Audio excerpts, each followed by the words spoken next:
میگم یادم بچه بودم، خب بنا به دلایلی دوست ندارم دیدی طرف فقط ناله میکنه گریه میکنه، بنا به دلایلی بالاخره بچگیمو مجبور بودیم کار کنیم.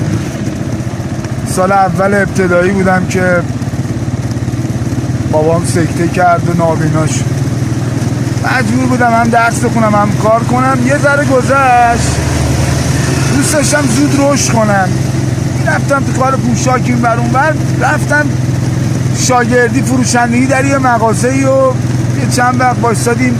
خداییش خیلی ما رو اذیت میکرد، خیلی اذیت میکرد، تیکه میداد، پول نمیداد، یه جورایی بازیچه دستش بودیم، هم کم سن و سال بودیم، هم چی گرفتار بودیم، یه لقمه نون میخواستیم دیگه.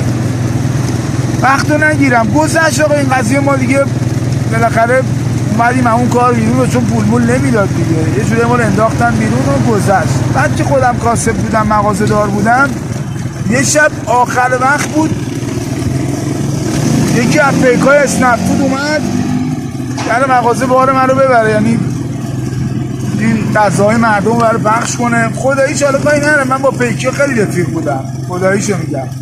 آقا این بنده خدا اومد اینو ببریدم، چقدر آشناست. بعد نگاه کردم بودم فلانی تویی، دیدم همون بابایی بود که من بچگی میرفتم پیشش کاسبی و فلان اینا اذیتم میکرد، همون بنده خداه بود. دیگه حالا کاری ندارم، خدا ایشالا براش بسازه اینا.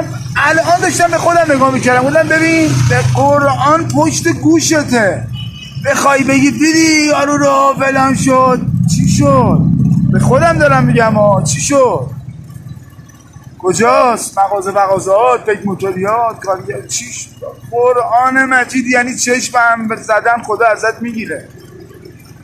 دستگیر باشی و برای سلامتی و برای پیشرفت دیگران رفقامون خوشحال باشیم و دعا کنیم. خدایا شکر، خدایا هزار مرتبه شکر. صفا باشیم.